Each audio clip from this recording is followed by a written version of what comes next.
to the March 15th, 2021 meeting of the Pacifica Planning Commission. And before we move to the agenda proper, I'm going to read a few preliminary notes regarding how it is that we'll be conducting our proceedings. Specifically, the meeting this evening will be conducted pursuant to the provisions of the Governor's Executive Order N2520 and N2920, which suspends certain requirements of the Brown Act and pursuant to the orders of the Health Officer of San Mateo County. And as this meeting is necessary so that the city can conduct necessary business, it is permitted under the orders as an essential governmental function. The commissioners, the assistant city attorney, and city staff essential to this meeting will be video teleconferencing into the meeting, and there will be no physical location that's open to the public. The public can observe the meeting while sheltering at home via the Zoom link as the primary means of participation, or via the cable channel 26 or live stream broadcast as an alternate method of viewing the meeting. Participation via the Zoom link will enable the meeting to be observed live and will enable the public to speak during public comment periods. The Zoom link was published in the meeting agenda. Live public comments are being accepted at this meeting in place of emailed public comments. Public comments may be provided live by members of the public utilizing the Zoom link to participate in the meeting. Utilize the raise hand function in the Zoom application on a computer, smartphone, or a tablet, or else enter *9 to raise your hand if you're dialing in by phone. Please ensure your name is correctly entered in your Zoom profile so city staff may properly identify you when it's your turn to speak. Those dialing in by phone will be called to speak by the last 4 digits of their phone number as shown in the Zoom interface. Okay, so with those preliminaries out of the way, we'll go ahead and move to the agenda proper. And Mr. Murdoch, if we could get a roll call, please. Of course, Chair. Commissioner Berman. Present. Commissioner Godwin. Present. Commissioner Hauser. Commissioner Hauser. Present. Commissioner Niblin. Present. Thank you. So we've got 4 commissioners present. That constitutes a quorum. So we'll roll on then to the salute to the flag. And I'll ask Commissioner Godwin to go ahead and lead us in the salute, please. For sure. I pledge allegiance to the flag of the United States of America and to the republic for which it stands, one nation under God, indivisible, and justice for all. Thank you, Commissioner Godwin. And we'll move into administrative business. And the first order of administrative business is to approve the order of agenda. And I guess then I would entertain a motion to approve the order of agenda, please. Commissioner Berman. I move that we approve the order of agenda. Thank you. Motion by Commissioner Berman to approve the order of agenda. Commissioner Hauser. A second. Great. So we have a motion and a second. Could we get a roll call vote, please?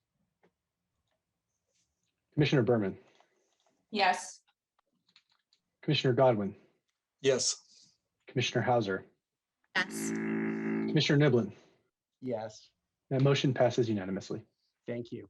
So that'll take us then to the approval of minutes. And we have minutes for our meeting of February 16th, 2021, and our meeting of March 1st, 2021. So we could take these separately or together, just whatever the pleasure of my colleagues is. So one way or the other, I'll entertain a motion or any comment on the minutes.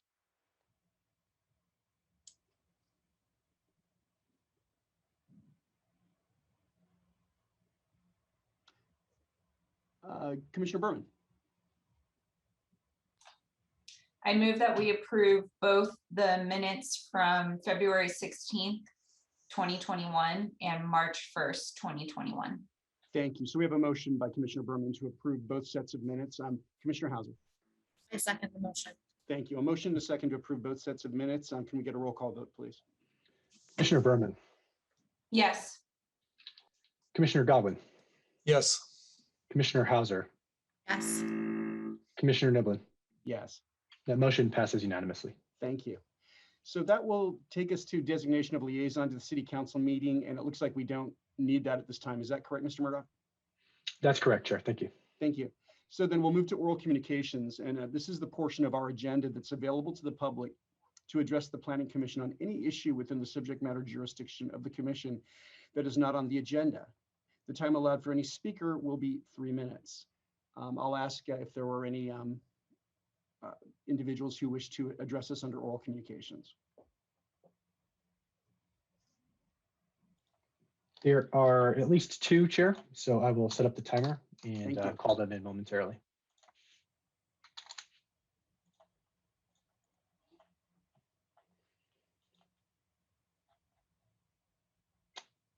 The first speaker is Christine Bowles. Please go ahead.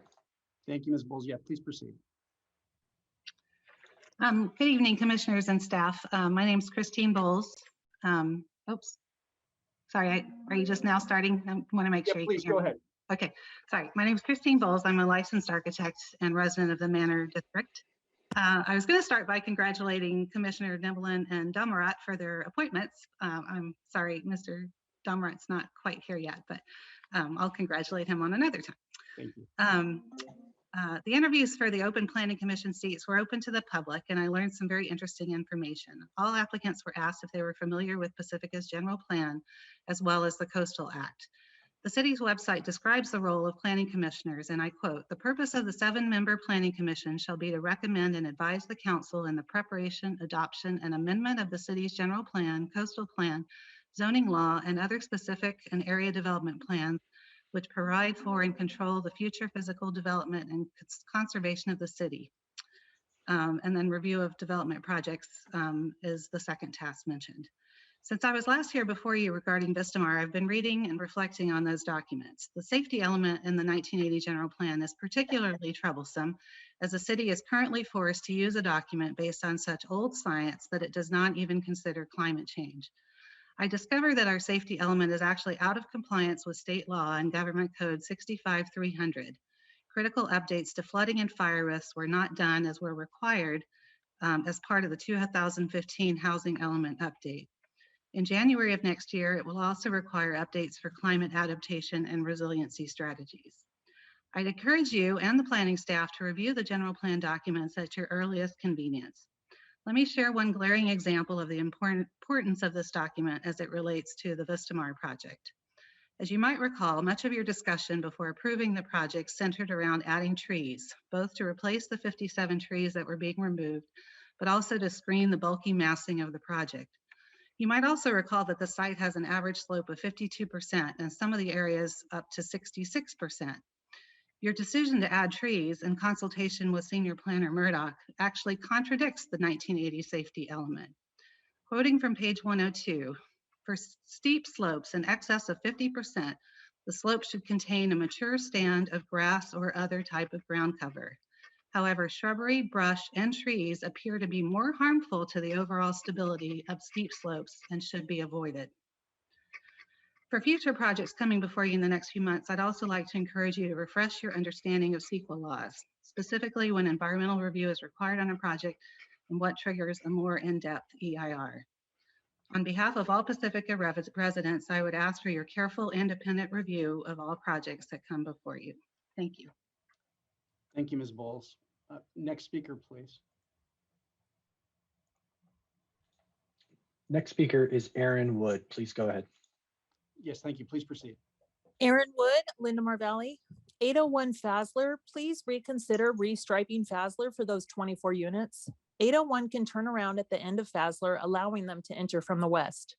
The design stands out, please reconsider, from the city's general plan, community design element, guidelines which can be applied to hillside development to minimize its impact on the terrain. Number 1, preserve visually significant slopes, set aside and preserve natural features. Number 3, fit development to the topography, place man-made structures to complement the natural environment.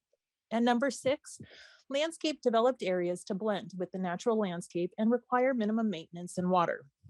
650 Cape Breton. The City of Pacifica's general plan has a circulation element that states some of the valley neighborhoods have only a single access. If there were a neighborhood-wide emergency, there could be a serious access problem for emergency equipment. Fire. The major fire problems in Pacifica are wildland fires. Access is a serious emergency problem in Pacifica. Other Public Safety Implementation Action Program Short Term number 17, zoning and other city ordinances should be revised to restrict development in hazardous areas where access is impractical. From the December 16th, 2020 OSPAC meeting, INC said seating capacity of 150 persons means 10 to 15 cars are expected. INC said the existing trailhead will also remain for community use. Private property and no trail access signs were installed in early January. INC said seating and altar furniture will not be permanent. Pews moved into the property in late February. INC said there is no development work included in the TUP application. A stop work order was issued March 8th. Need permit for grading work and work in the barn. I think the TUP should be denied based on section 9-4.3303A1, detrimental to the safety and welfare of the persons residing or working in the neighborhood or to the general welfare of the city. B, commission may deny an application. C, findings shall be based upon substantial evidence in view of the whole record. Allowing any group that hosts mega events, has no regard for blocking neighborhood traffic, and says one thing while doing another to operate in the back of the valley is an accident waiting to happen. Thank you. Thank you, Ms. Wood. Next comment, please. Next is Matt Bateman. Please go ahead. Yeah, please proceed.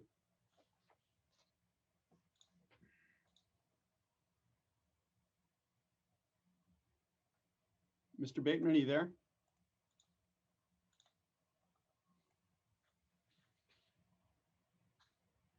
All right, let's try to come back to Hi, this Mr. is Matt Bateman. Yeah, please go ahead, Mr. Bateman. Yes, I was calling to talk about the proposed CDP 42621 that's on the agenda today. I live at 61 Elder Lane, directly across Beef Mr. Bateman, I'm sorry, if you're here to speak to an item that's on the agenda, actually, we'll go ahead and ask you to hold your comment until we consider that item, which will be Great. very soon. No worries. Thank you, sir. Any other comments, please? Yes, Chair. Next is Mary Ann Waterman. Please go ahead. Good evening, everybody. Thank you. Mary Ann Waterman, 724 Cape Breton, directly next door to 650 Cape Breton. We share a fence. First of all, I want to thank you for putting a stop and desist up to have them stop the work they were doing, which brings me to they blatantly broke the rules. They had no regard for anything. They started working without a permit. Just like Erin said, they brought in pews, not folding chairs, not temporary furniture, permanent furniture. They held a service late at night on March 9th, I believe, March 8th, right before the stop work notice. They construct, the enterprise that purchased 650 Cape Breton, they operate in 171 countries around the world. I think they know how to navigate the permit process. They buy into communities. They know how to get around everything. They know how to get through the red tape of getting a permit. I hope that you're listening to everything that I have been saying and everyone else has been saying about these residents. They're not here to help Pacifica in any way. They're not here to enhance us in any way. And it's only going to be detrimental to the health of the neighborhood, the police force, the fire force. They're going to use all of our resources and not contribute to anything besides, like what I've been saying for weeks, the stability of the hill, the stability of the land. When we purchased the home, they said nothing can be built there because the hill is not stable. And here you go. So thank you. I hope you listen to us. And thank you for all your work and effort on this project. Thank you. Thank you, Ms. Waterman. Are there any other comments? There is one other hand raised. Mark Hubble, please go ahead.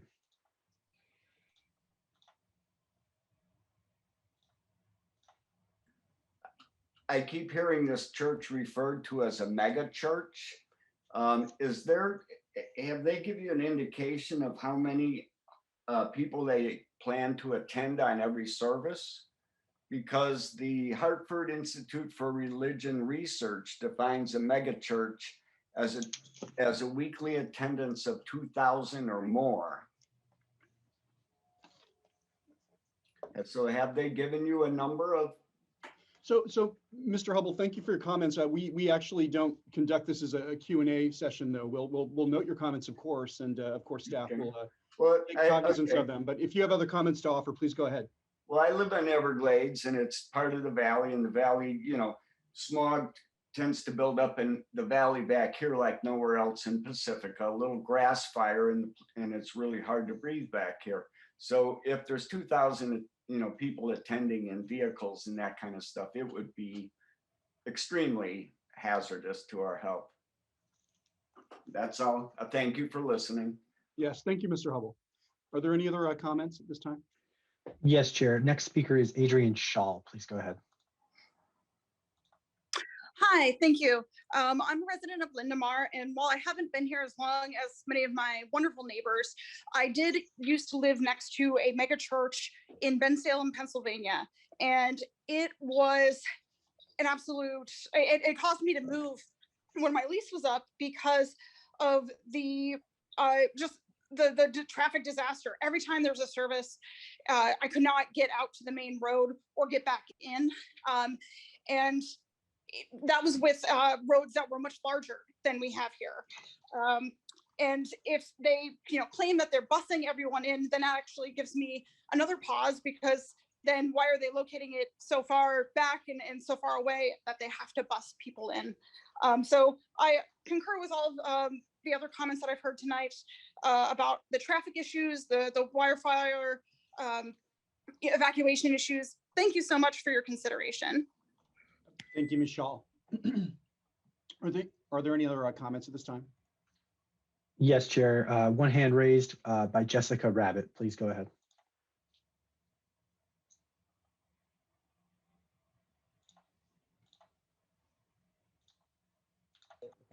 All right, can you hear me? Yes, ma'am, we can. And we obviously you're not actually required to identify yourself for the record, but we do take minutes. If you wanted to give us your name, we could include that in the record. My name is Jessica Bayer Harrell. I'm the owner and operator of California Riding Academy. Yep, please proceed. Yes, first, thank you for the opportunity to talk tonight. I don't need to do that. I'm the founder, owner, and operator of CRA at Cape Breton Drive, and have operated very successfully for almost 3 years, providing much needed mental health wellness, particularly during this past year, with tangible professional services such as lessons, summer camps, and United States Pony Club. However, on December 1st of 2020, CRA's tack room was broken into and upwards of $80,000 was stolen from my 13-year business operation. Bridles and saddles accumulated over those years in business, which was immediately followed by locking my horses from any use of the facility. In other words, jailed. The horses were not well. It was traumatic. Some of you may remember my emotional participation in the December Zoom meeting. Queenie Ridge, in a tear-jerking Facebook post, stated, "We tried the horse business, but it doesn't work," which is a blatant lie. How could I have qualified for a $3.5 million loan to buy CRA if I was not successful at that location? So at this point, I really have nothing to lose. I cannot operate. CRA horses are in 5 different locations. I had to euthanize one and I gave 2 away. But most importantly, I have no equipment in order to operate. These aggressive actions subsequently allowed the buyers to purchase the property December 23rd, 2020, and CRA was literally forced to leave. This is just the beginning of your nightmare if you allow this to move forward. Thank you. Thank you, ma'am. That was the last speaker identified for oral communications, Chair. Thank you. Thank you to all the commenters. And well, it looks like we had one more hand pop up. Ms. Maresca, we'll go ahead and let you comment. Thank you. I just wanted to pop in another little comment. I live on Cape Breton, and sometimes I walk my dog a little bit late at night before going to bed, and late in the evening, I do see traffic coming up the street really fast into the corral. And I know that Tammy Lancaster posted it sounded like some really fiery preaching that's going on up there at night. And I have seen the traffic come up at night, and they come up really fast and zoom in there. So it is concerning. This is a really small street. Two cars cannot pass each other when there's cars parked on both sides, which there are. And just the level of traffic and the concern for what this would mean to our community would be really bad. Plus, we really miss the horses. All our kids grew up there and learned to ride, and it's really quite a shame to lose such a nice facility in Pacifica. Thank you, Ms. Maresca. Thank Mr. you. Murdoch, any other comments? Yes, Chair. We have a hand raised by Alan Morris. Please go ahead. Thank you for hearing me, commissioners. I had one question. I know that a stop and desist order has been placed on 650 Breton, but I wanted to see at some point if you can comment on whether or not there will be any fines placed or any orders to put back the construction the way that it was. That's all I have. Thank you, Mr. Morris. Staff will take note of your inquiry. Great. So we'll go ahead then and close public hearing. I'm sorry, close oral communications, and we'll come then back to the balance of the agenda. And the first thing I'll note is that there are no consent items, and that remains the case. Mr. Murdoch? Yes, Chair. Thank you. Thank you. So then we'll move to new public hearings, and we have two different public hearings tonight. We'll start with the first one, and that is CDP 42621, and that's file number 2021-005, Coastal Development Permit CDP 42621 to install 7 ocean animal art sculptures at the Pacifica Beach Park, also known as Beach Boulevard Promenade, located on the western side of Beach Boulevard between the intersections of Montecito Avenue and Clarendon Roads. Various assessor parcel numbers impacted, all in Pacifica. And the recommended CEQA action is Class 1 and Class 3 categorical exemptions pursuant to sections 15301 and 15303 of the CEQA guidelines. And staff's recommendation is that we approve this project as conditioned. So we'll go ahead then and ask for a staff report at this time. Good evening, Planning Commissioners. I am Associate Planner Bonnie O'Connor. Since 2019, the City Council has placed on their city staff workload priorities list the renovation for a public plaza along Beach Boulevard. Staff has worked since that time to develop design concepts for the Beach Boulevard Plaza project. The city, with its consultants, developed a design concept with input gathered by various stakeholders, including an online survey and community pop-up events. The design concept received the Parks, Beaches, and Recreation Commission recommendation for approval to the City Council on July 22nd, 2020. The Beach Boulevard Plaza project would renovate the picnic area along the southern end of Beach Boulevard Promenade and would make it an attractive and inviting community gathering location.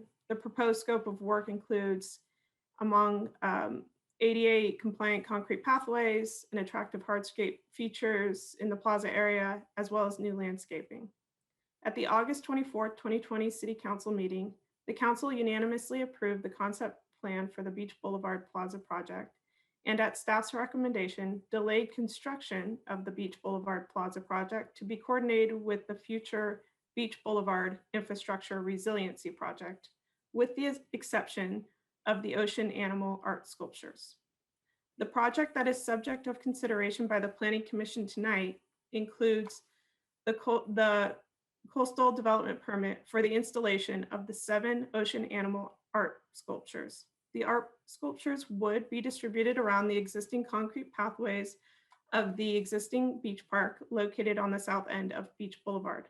The sculptures would include a sea lion, large whale, small whale, sitting pelican, and 3 dolphin tails.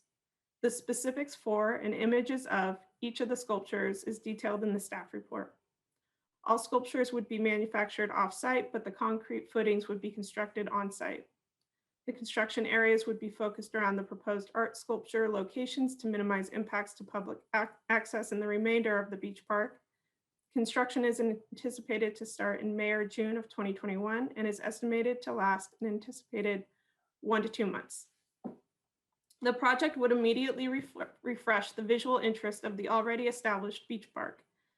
The proposed animal art sculptures would provide a glimpse to the public of what the full Beach Boulevard Plaza project may bring in the future. The ability of the city to relocate the structures, if needed, to accommodate the change of setting addresses the concerns of impacts from various city projects overlapping in the area and potential longer-term environmental changes.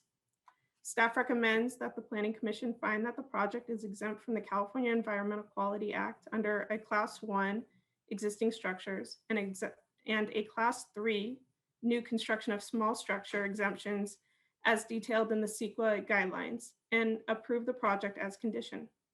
That concludes this presentation, and I'm happy to answer any questions. Thank you. Thank you, Ms. O'Connor.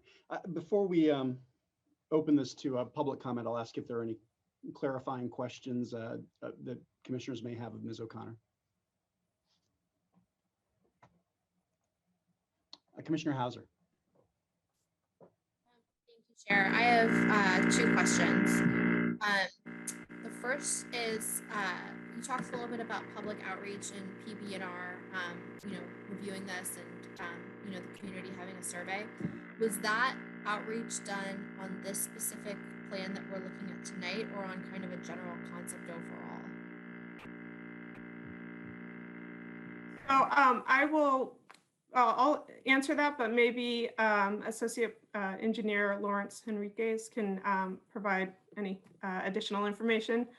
So as the outreach did occur during the concept planning for the Plaza Park, when the project was presented to the City Council in August 24th of 2020, the ideas or the images and the locations of the sculptures were identified in that presentation. So I'll invite Associate Engineer Enriquez to add any further information. Yeah, good evening, commissioners. My name is Lawrence Enriquez. Yeah, we did extensive community outreach. We did 2 pop-up events. One of them was at the farmers market.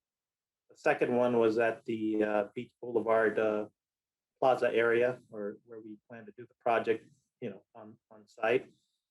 And then we did an online survey, and we took it to PB&R Commission. They approved the concept, which is, by the way, shown on attachment B. And then we took it to council, but by the time we took it to council, we have this other project in the future, the infrastructure resiliency project, which is essentially the construction of a new seawall. Now, when dealing with the seawall, there's also the situation that we need to handle sea level rise in the future. And so we took that into account, that the promenade, the sidewalk as it exists right now, might be raised, several feet to combat the effects of sea level rise. And so if we took the concept that is shown in attachment B with the concrete plaza and DG and the barbecue grill areas and all the other elements, we realized that perhaps that might need to be raised as well along with the promenade. And so keeping that in mind, we decided to, for the time being, just energize and activate that area just by adding the artwork sculptures for now. And then in the future, once the seawall construction is underway, we can install the remaining elements. Thank you, Mr. Enriquez. I have one more that I think is probably also for you. As a mother of a 3-year-old, I see children climbing all over these things. They have something kind of similar at the San Francisco Zoo. So my question for you is, from a safety perspective, are there going to be signs that say do not climb, or are they appropriate to climb? What's your take on that? Yeah, the intended purpose of the artwork sculptures is essentially a visual. We didn't anticipate, I guess, people climbing, and so we didn't consider any the installation of any such signage prohibiting that. But if that's what Planning Commission prefers, we can, we're flexible. Thank you. Those are all my questions, Chair. Yeah, I actually would like to dovetail on that. I think that's a really good comment as someone who's had 3 kids myself. I mean, I wouldn't call it attractive nuisance whatsoever, but it's sort of one of those situations where I think it's almost invariably the case that someone's going to want to, maybe not even just kids, climb on these things. So definitely something to think about. Thank you, Commissioner. I don't see any other hands at the moment, so maybe what we'll do is go ahead and take public comment on this matter, and then we can go ahead and hear from the commissioners at length after that. So, Mr. Murdoch, why don't we see if we have public comment with respect to this this item? Thank you, Chair. It's a bit of an unusual situation in this case where the city is acting as the applicant for the permit in addition to city staff reviewing and evaluating the permit, as Ms. O'Connor has done. Before transitioning to general public comment on the item, could we possibly see if Mr. Enriquez has any additional Yeah, absolutely. staff presentation? Surely, from the applicant, so to speak. Yes, Chair. Go ahead, Right. Mr. Enriquez or Mr. Bautista, or anybody else from city staff who may want to speak to the project.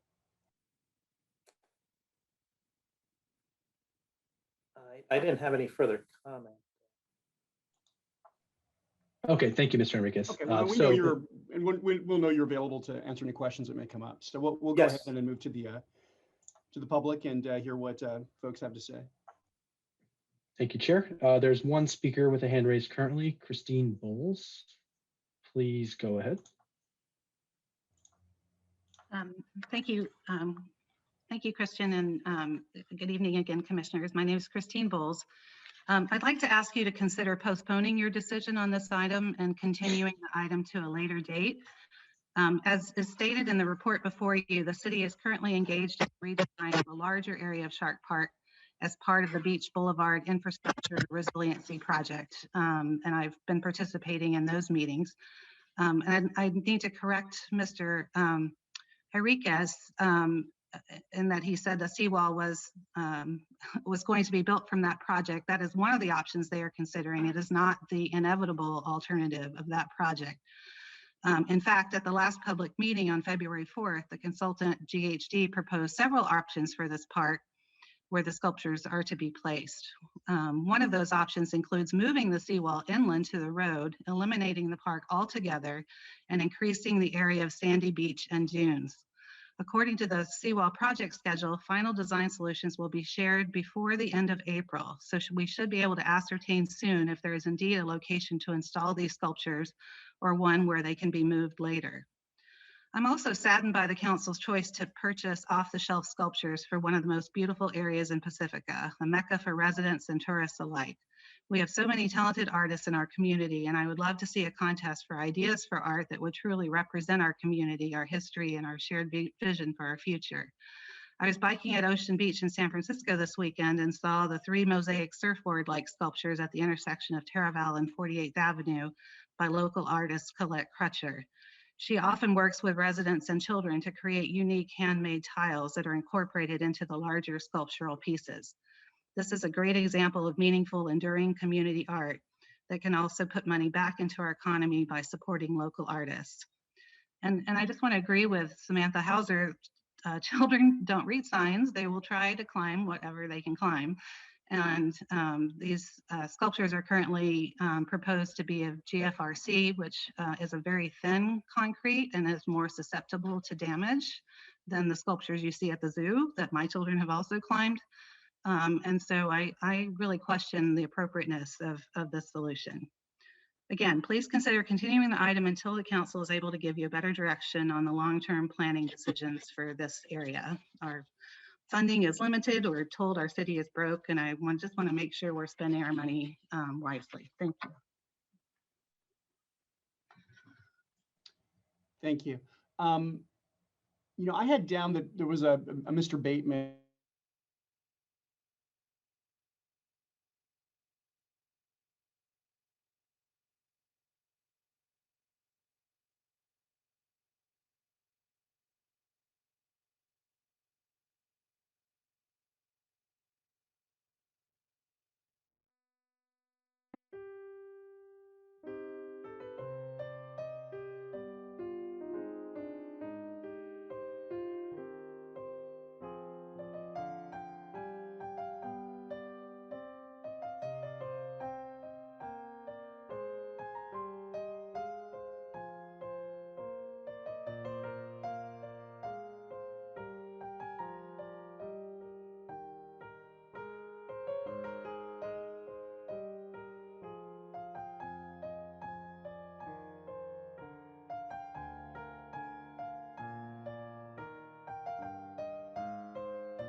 local resident. I enjoy the views of living across the street, so being able to see these things every day will definitely be a plus for ourselves, but we want to make sure they're here for the long term, can be relocated as necessary, and are a wise investment for the years to come. As far as the broader plan, my main concern is the location of the grills and the picnic tables. It is somewhat of a nuisance to the local neighborhood when people have parties and grill out locally. You get all sorts of noxious fumes coming off that and loud noise into late hours of the night.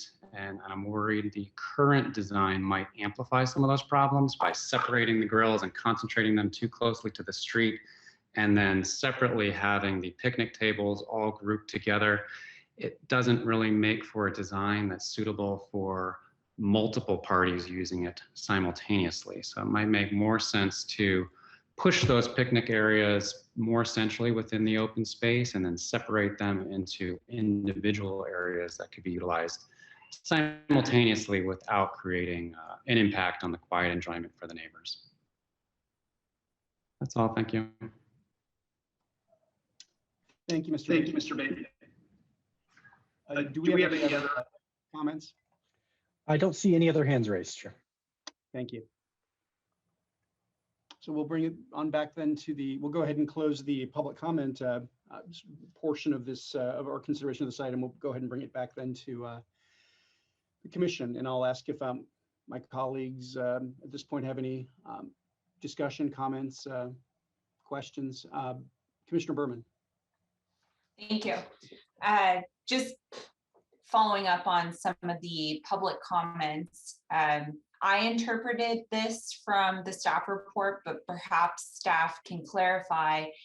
The intent of this early activation and installing the structures is so that they could be there temporarily, and then they are simple to remove and salvage or store, so while future improvements happen along the coast side here. Is that correct? Yes, Commissioner, that is correct. Okay. I think that's good. That's smart, and it's a nice way to immediately benefit from some of the future implementation of this area. One more question that I have, just diving a little deeper on the previous comment that commissioners talked about, the climbing safety of the structure. So understanding that they're not specifically intended to climb on, are they considered at least safe to climb on, given that they'll likely inevitably be climbed on? Yes, they're considered to be safe. And is that structurally they're considered safe, material-wise they're safe? Yes, structurally and material-wise. Okay, thank you. Thank you, Commissioner Berman. Commissioner Hauser. Thank you. So Commissioner Berman, I really appreciate the clarification because I was not sure if it was temporary or permanent as well. And I think the temporary nature of it makes it really appealing. I think, we've talked about destination making in Pacifica for a long time, and I think that this will really add to that. I would agree that with some of the public comment we got, that a local artist would be a really nice thing to have. So maybe on the permanent solution, obviously not to be, looking at the temporary solution, but for the permanent solution, I want to just reserve the note that it would be great to explore using a local artist at that point. But I think, considering it's temporary, that something off the shelf is probably fine. With that being said, I am looking at the manufacturer's website, and it honestly does seem to me like these are made to climb on. So the only thing that I would ask is, and I don't know if we condition this or how we do this, but I just want to make sure that whatever we pick, that the footing and the model number that we choose is appropriate for climbing. That's other than that, I don't have any issue. Thank you, Commissioner Hauser. Commissioner Godwin, I thought before I made any comment, I might see if you had any comment you wanted to add to the mix at this point. No, I think all my issues are covered. Thank you, Commissioner Godwin. And actually, I just wanted one more bit of clarification. I want to make sure we're not sort of, beating a dead horse on it. But, as I was reading things and as I was understanding stuff, I'm understanding these sculptures are going to become a permanent part of the project. I mean, we're installing them now, but when we reach the end state, these sculptures are going to be a part of the landscape. Is that right? Yes, Commissioner, that's correct. Okay. Well, I just had one other question I just want to be clear on, and some of it just has to go, to sort of the timeframes we're thinking about or anticipating with respect to, again, reaching that end state there, and whether or not we're going to have, stuff that's been out there and weathered for a while, that's going to be sort of located in an otherwise new landscape, and whether or not, it's going to look in any way aesthetically odd. I know everything eventually will be weathered, so it maybe doesn't matter. But there's a thought that occurred to me is that these things may be out there, for a couple of years before, the rest of the project is done. Or could you just help me with that a little bit? Yeah, the artwork sculptures will be, like I said earlier, they'll be temporarily out there until the new seawall construction starts, and then the full elaborate details of this public plaza along Beach Boulevard is implemented. Yeah.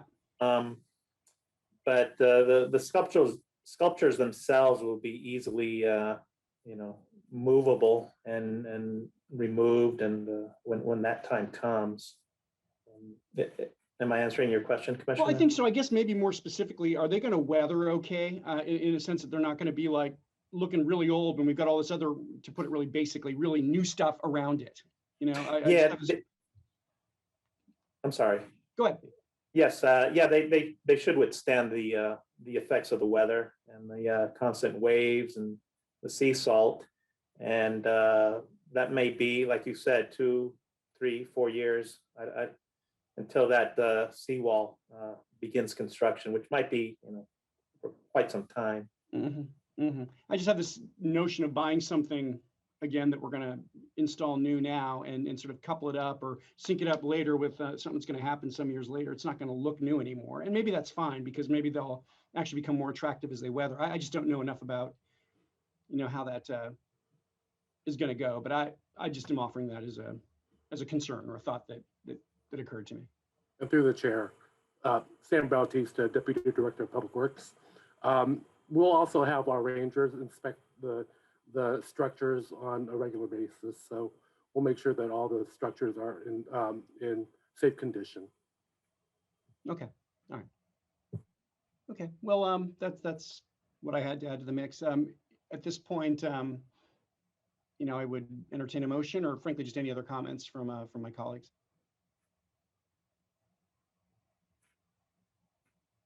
Commissioner Hauser.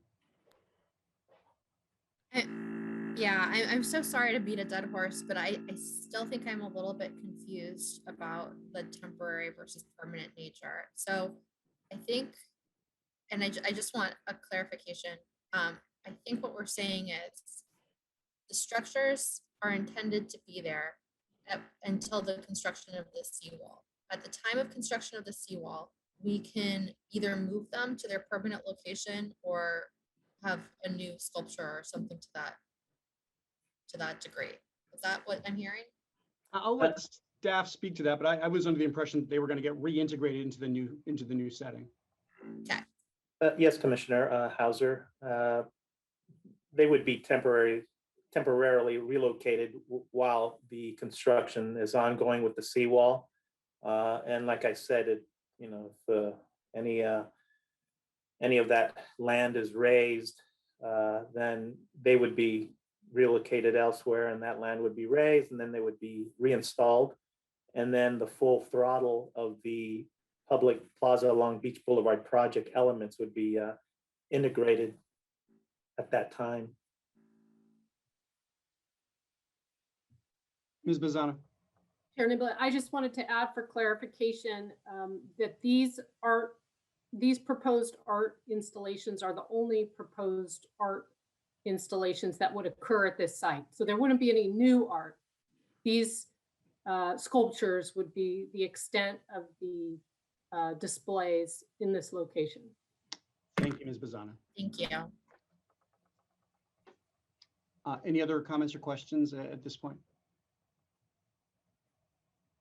Well, then I'll return to my sort of soliciting or inviting a motion if somebody's inclined to make one. Commissioner Berman. I move that the Planning Commission finds that the project is exempt from the California Environmental Quality Act and approves Coastal Development Permit CDP 42621 by adopting the resolution in Attachment A, including conditions of approval in Exhibit A, and incorporates all maps and testimony into the record by reference. Thank you, Commissioner Berman, for your motion. Commissioner Hauser. Thank you.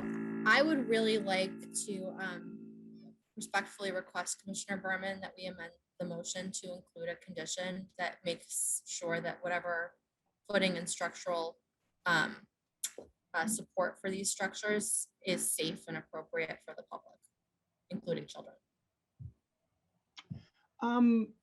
Okay, why don't we go ahead and, well, firstly, I'll ask, well, I'd like to take a step back from that and ask Ms. Bazzana or staff if they have any,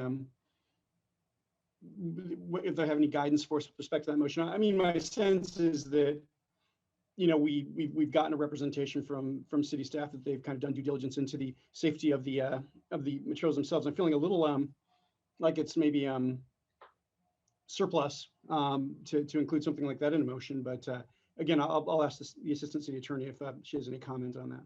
Thank you, Chair Niblin. So it sounds like Commissioner Hauser is asking the maker of the motion to amend the motion. So my question would be to the maker of the motion whether or not that amendment is acceptable. I tend to agree with Chair Niblin in that I feel confident, given the responses that are in the record with this meeting from staff stating that the structure will be safe for climbing. So I didn't feel the inclination to add that to my motion. I'm perfectly fine to add surplus statements to the motion if desired. I could reread the motion, or Commissioner Hauser, if you want to make your own motion, I'd be happy to support that. I would just note that I probably would not be supportive of a motion like that. I think it would manifest undue concern. I think we are concerned about safety, and we've, I think, inquired into it. I don't myself, on the basis of the record that I've seen in the sort of guidance we've gotten from staff, I don't believe that I'd want to communicate that we have a particular, undue level of concern about there being a safety risk with respect to all this. But that's just my position, respectfully.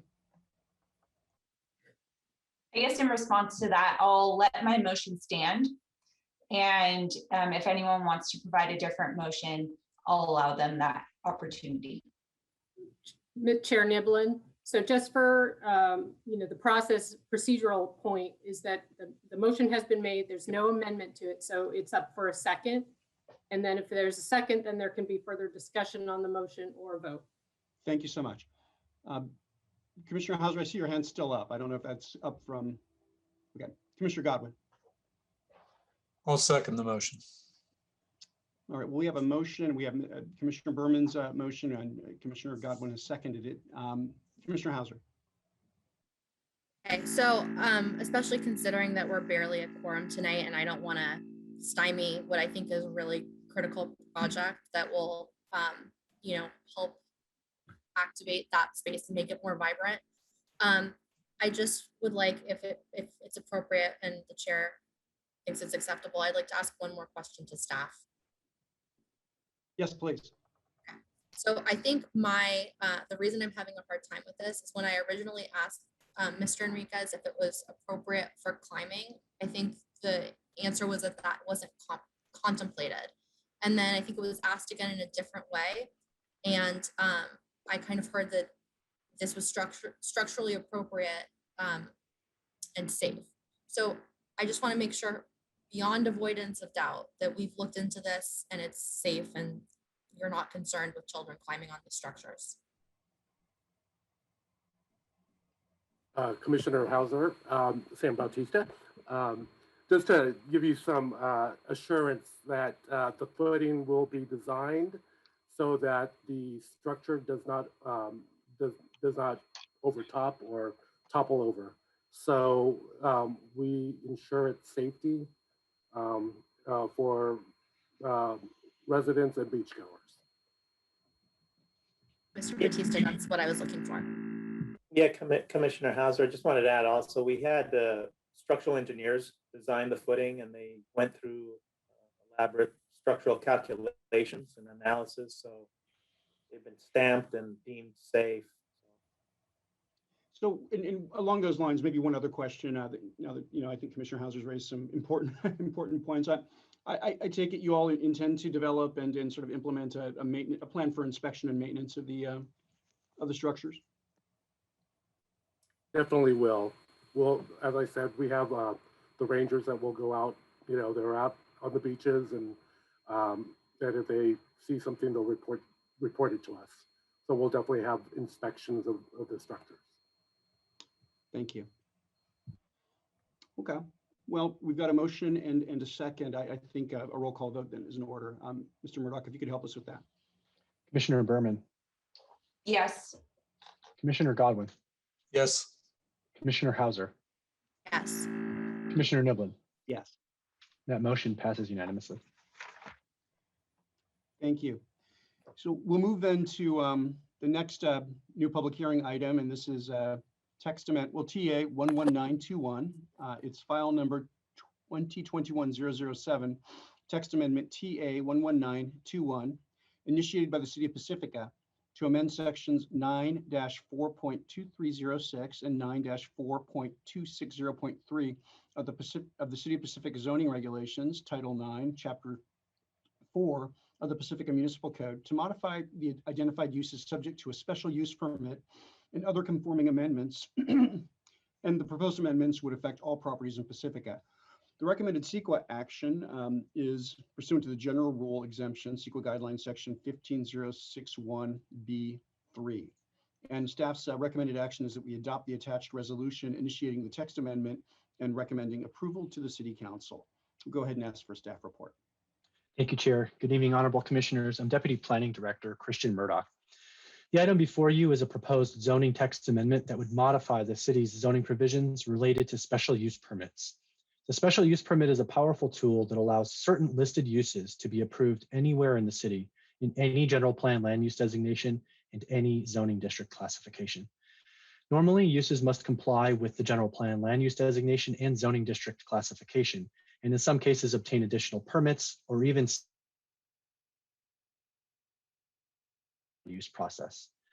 The text amendment would modify the list of uses eligible to pursue a special use permit and would specifically delete from the list of eligible uses heliports, institutions of a philanthropic nature, churches, organized off-road vehicle parks, and lodges and clubhouses. Those uses would no longer be eligible to pursue a special use permit. The uses that would remain eligible to pursue a special use permit would be convalescent homes and nursing homes, hospitals and convalescent hospitals, sanitary landfill sites, solid waste transfer stations, materials recovery facilities, ambulance facilities, civic center facilities, mortuaries, cemeteries, and wastewater treatment and reclamation facilities. Staff has concluded that all uses proposed for removal from the special use permit provisions could still be authorized in the city under other zoning provisions that more closely align with the conventional process for authorizing uses in the city, which I summarized above. Because a special use permit can approve uses anywhere in the city, staff believes this authority should be limited to only those uses that provide a broader public benefit for the whole community. The Planning Commission's role this evening is to decide whether to recommend approval of the text amendment to the City Council. The City Council, as the legislative body for the City of Pacifica, must ultimately decide whether to introduce and adopt the text amendment as an ordinance. If adopted by the City Council, the ordinance would take effect 30 days thereafter and affect all property in the city. Thank you, and staff is available for questions. Thank you, Mr. Murdoch. I'll ask my colleagues if any of them have clarifying questions for staff at this time.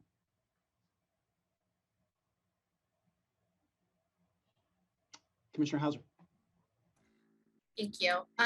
I wanted to ask Mr. Murdoch if there are any active applications in the city that would be impacted by this change. Well, this zoning text amendment would affect all property in the city. However, there are no pending special use permit applications at this time.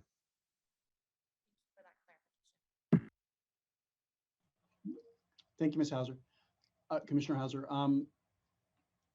any other questions at this point? Mr. Murdoch, I'll ask, is there anybody from recognizing the city as the originator of this item, is there any other city presenter on the matter before I open a public hearing on the proposed text amendment? No, Chair, just me. Thank you.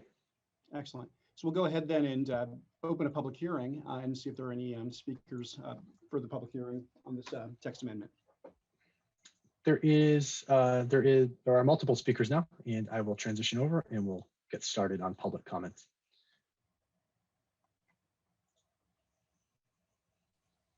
And the first speaker is Aaron Wood. Please go ahead.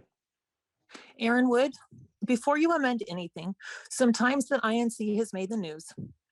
October 15th, 2013, more than 1.5 million people converged on the Philippine capital Monday for a powerful evangelical event, causing traffic chaos that shut down large parts of the megacity. The gathering forces all schools and some government offices to close. Manila's governing authority urged private employers to give their staff a paid day off to avoid traffic. July 26, 2015, heavy traffic due to INC anniversary.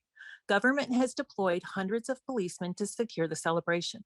The traffic buildup started at around 1 a.m. Chair Niblin.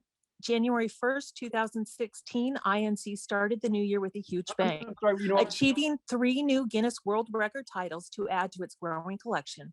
Around 100,000 people attended the festivities. The main event was the largest. Ms. Bizzano, I'm sorry, did you have a comment? So this item does not relate to Iglesia Ni Cristo Church. This is not related to that pending application at all. So thank you. Public comment on that pending application for a temporary use permit would be inappropriate since it's not an agendized item. Thank you. Ms. Wood, I'm sorry, I guess I let things get a little beyond me there.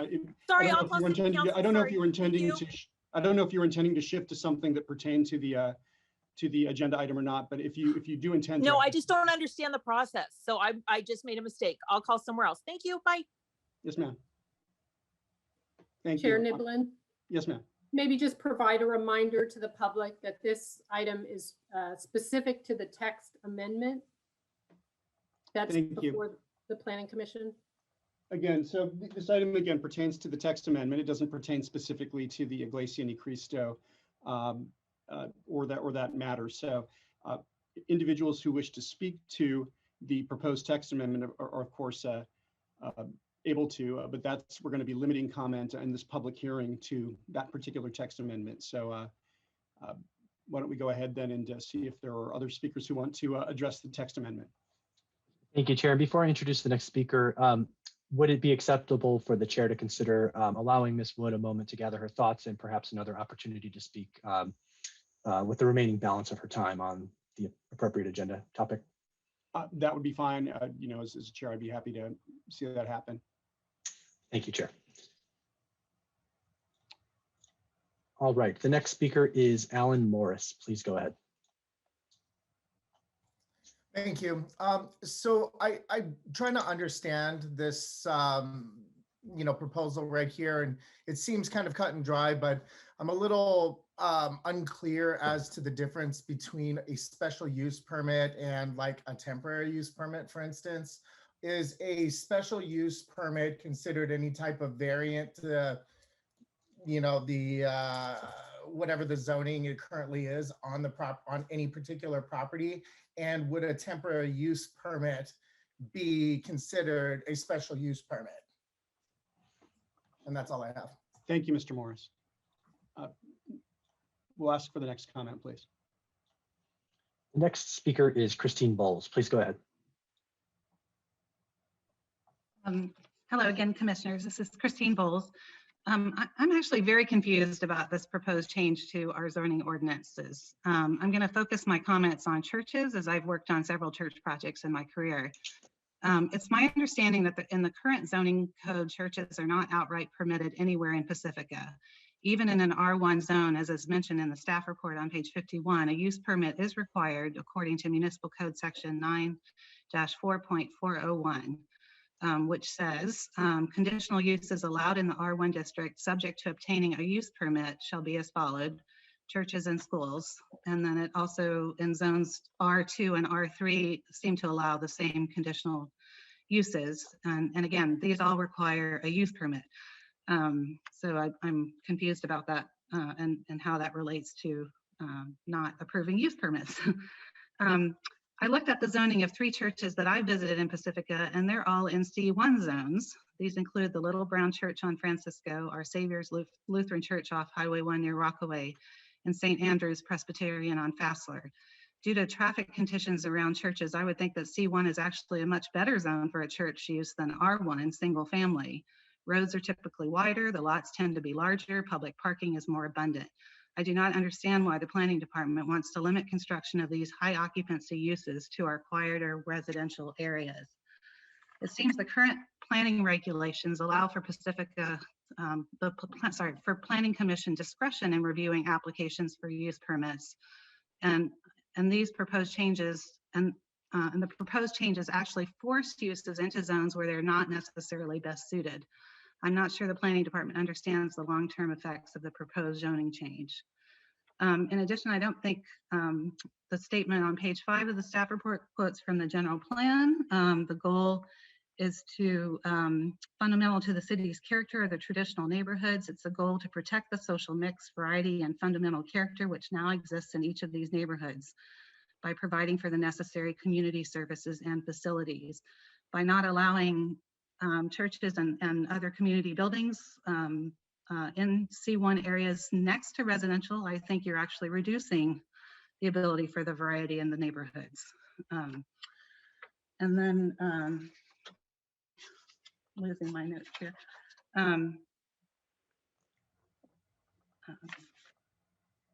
Anyway, so I have a hard time seeing how you can make that required finding that this zoning change is consistent with the general plan. Personally, I believe these amendments need further analysis before a vote. They also don't consider other religious uses. I'm currently working on an Indian Hindu temple. Is that allowed or not? Is there exclusionary language here that might be subject to a legal challenge? Thank you. Thank you, Ms. Bowles. Next comment, please.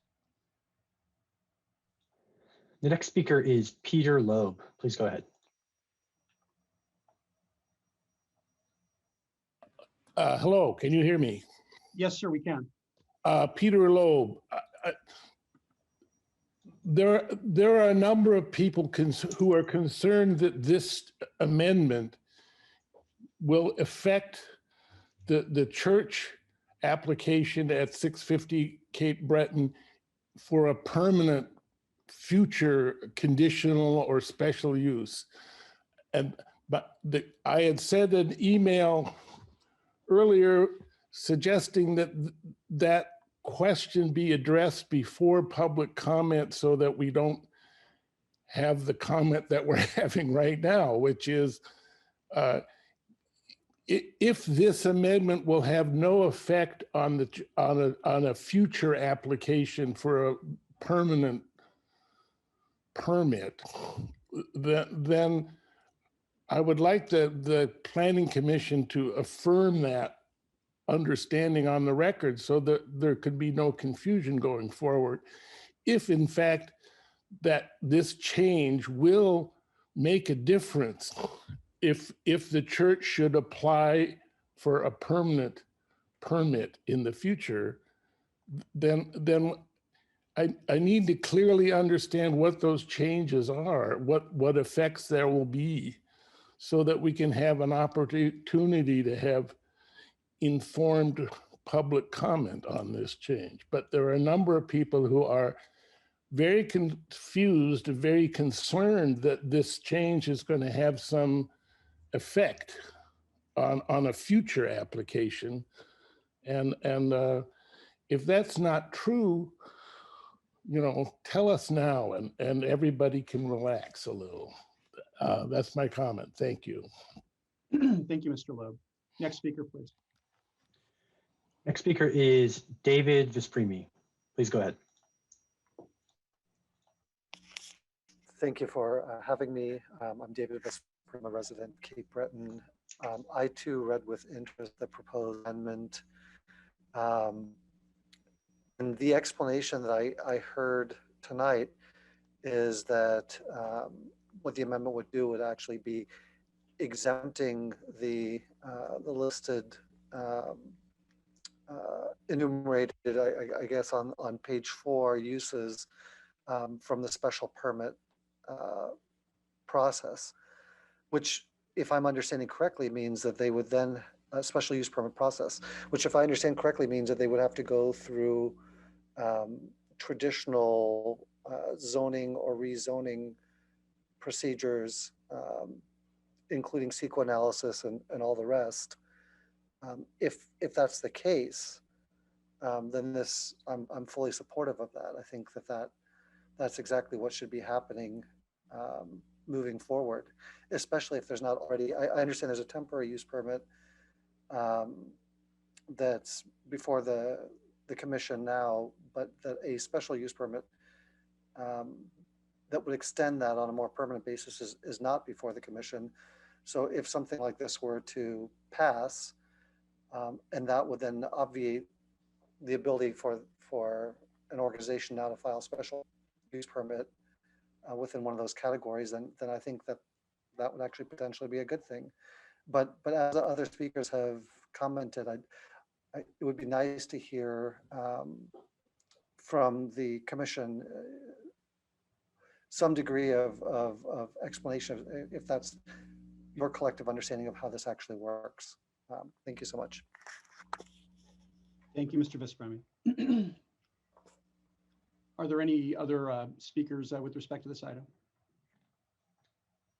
There's one additional hand raised. Aaron Macias, please go ahead.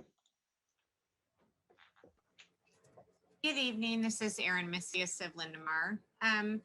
I too would like to echo some of the comments of the prior commenters here.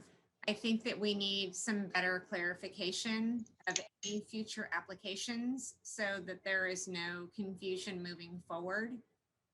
I would like to see a clear presentation about the different types of permits offered by the City of Pacifica. I'd like to see some information about the process so that the residents understand in clear language what exactly it takes to apply for a permit and what the public expectation and feedback is allowed, and their timeline. Since right now it's a little unclear, and these permits clearly are going to be affecting all residents within the greater Pacifica community. I'd like to see a longer comment period and better public notice of something that affects the entire city as well. The residents should be notified and invited to participate in those comment periods. We need public postings in highly frequented public spaces, not just posting a 1/8 paragraph in the Pacifica Tribune and an email that goes out to the residents, because that's not capturing a broad enough audience. I also would like to say that the City of Pacifica is a very unique environmental microcosm in the County of San Mateo, and I do not feel that there should ever, under any circumstances, be an exemption for CEQA under any circumstances. Thank you. Thank you, Ms. Macias.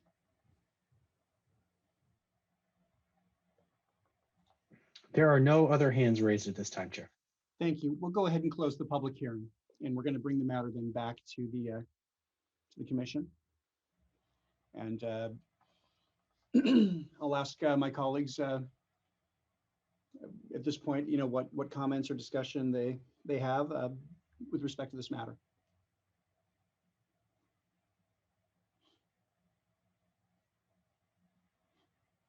Maybe I'll take the liberty, if folks don't mind. I just wanted to clarify a couple of things here, just at a high level. I want to make sure I'm tracking things just on the basis of the kind of the feedback that we've gotten from some of the public comments, et cetera. Thematically, I think what I'm understanding is that we're looking at sort of amending sort of the provisions of the city ordinance code that deal with special use permits to actually narrow the uses that would be eligible to pursue a special use permit. Am I getting that correct? And actually eliminating some categories of things that include churches, but also heliports, institutions of philanthropic nature, and a couple of other things that are listed, lodges, clubhouses, things like that. So it's actually narrowing the scope of uses that could pursue a special use permit throughout the city. That's correct, Chair. So I think it's correct in one sense to say it's narrowing the list of uses that are eligible for a special use permit. Another way to think of it is it's eliminating this option to pursue approvals for the listed uses through the vehicle of the special use permit. Yep. And instead would require uses that are no longer eligible for a special use permit to qualify under other zoning provisions. That would be the underlying zoning and underlying general plan and the associated permitting provisions of those. Okay, no, I think that point is made. Thank you. So that high level is kind of thematically what's going on here. I just wanted to again sort of clarify that point, because I think there is a fair amount of confusion or perhaps around functionally what we're talking about here. Certainly not broadening the availability of a special use permit. It's not, and I think what I didn't understand when preparing this report was the perspective someone could have in reading it to think that the city was eliminating a permit requirement for these uses to commence. The contrary is actually true. It's eliminating an opportunity for these uses to be permitted. And so it, as you used the term, narrows the range of uses under the special use permit and requires different zoning provisions to be used if they're available at all for the uses. Fortunately, we've identified opportunities under the city's regulations for all of the uses proposed for removal from the special use permit list to be authorized under other zoning provisions in the city. Okay, thank you. Colleagues, other comments, questions? Commissioner Berman. Yes, thank you. Specific to churches, Mr. Murdoch, can you please explain how churches will typically be interpreted when applying for permit? I see in the staff report it mentions conditional use R1, but will it also depend on the land where the land is currently zoned as? So if there's a property that's in an R1 zoning district, is the church going to be permitted as R1? But then if there's land that's in a commercial district, which I know that might change with the upcoming general plan and local coastal land use plan, but still, then will that church be permitted as a different zoning? So there was a tension in preparing the explanation of this proposed amendment between a comprehensive assessment of all of the possible options and a simplified version that's hopefully more readily understandable. To use the example of a church, in the staff report, I indicated that a church could pursue and request authorization to operate under the R1 zoning with approval of a use permit. Under the city's zoning, R1, those uses are also allowable in R2 and R3. And so in any of the R1, R2, R3 zoning districts, a church could be authorized upon approval of a use permit. If a church wanted to operate in a location that was not currently zoned R1, R2, or R3, and if this ordinance is approved as presented, the property would first need to be rezoned to R1, R2, or R3, or rezoned in conjunction with approval of a use permit in order for the church to be authorized to operate. And then to your mention of the general plan, with all city zoning actions, the zoning would need to be consistent with the general plan. So it's possible that a general plan amendment would also be required as part of that process. And I think importantly, it results in an action requiring the city council to act as the legislative body to change the zoning and or general plan, as opposed to the planning commission singularly being able to act on an administrative type permit and adjudicating that permit at the planning commission level only. Okay, thank you. Great explanation. A follow-up question.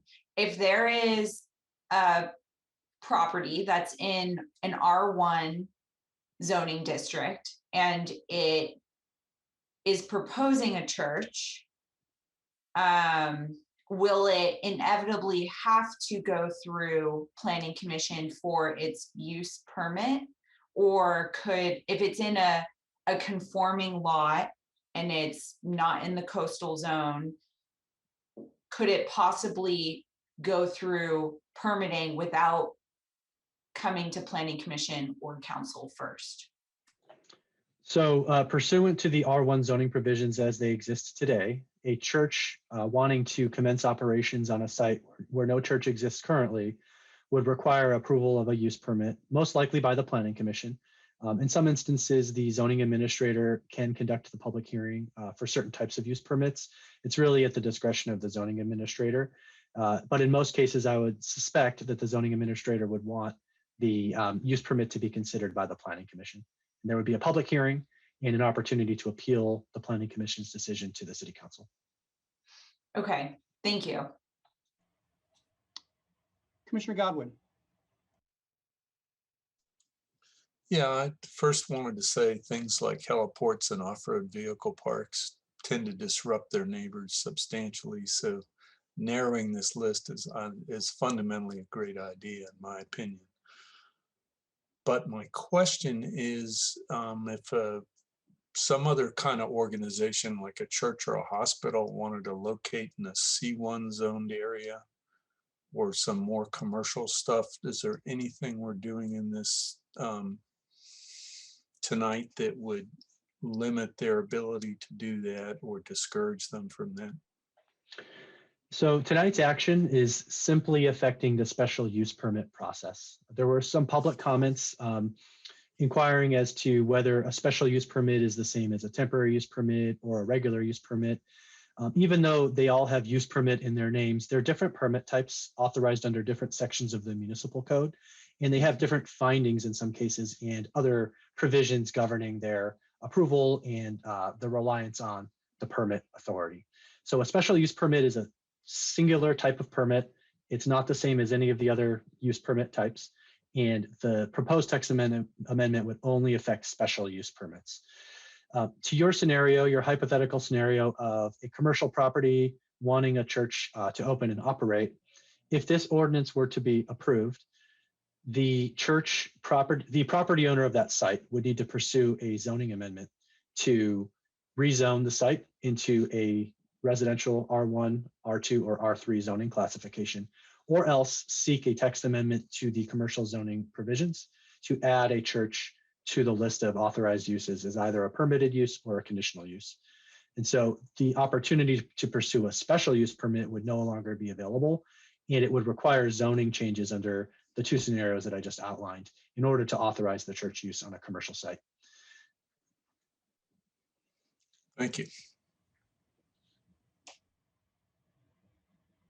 Thank you, Commissioner Godwin. Any other questions or comments? Well, seeing none, I would think maybe a motion would be in order if anybody is, Commissioner Hauser, I'm sorry. No, I'm keying off of you to make a motion. Please proceed. So I appreciate staff's diligence on kind of closing the loopholes here. And so I would like to make a motion for approval and move that the Planning Commission finds the proposed text amendment be exempt from the California Environmental Quality Act and adopts the resolution included as attachment A to the staff report to initiate text amendment TA 119-21 and to recommend approval to the City Council and incorporates all maps and testimony into the record by reference. Thank you. We have Commissioner Hauser's motion. Is there a second? Commissioner Godwin. I will second that motion. Great. So Commissioner Hauser's motion, Commissioner Godwin seconded. Could we get a roll call vote, please? Commissioner Berman. Yes. Commissioner Godwin. Yes. Commissioner Hauser. Yes. Commissioner Niblin. Yes. And that motion passes 4 votes in favor, none opposed. Thank you. I'll just note quickly that anyone aggrieved by the actions of the Planning Commission has 10 calendar days to appeal the decision in writing to the City Council. If any of the above actions are challenged in court, issues which may be raised are limited to those raised at the public hearing or in written correspondence delivered to the city at or prior to the public hearing. Judicial review of any city administrative decisions may be had only if a petition is filed with the court not later than the 90th day following the day upon which the decision becomes final. Judicial review of environmental determinations may be subject to a shorter time period for litigation, in certain cases 30 days following the date of final decision. Great. So we'll move then to communications, and I'll ask if there are any commission communications.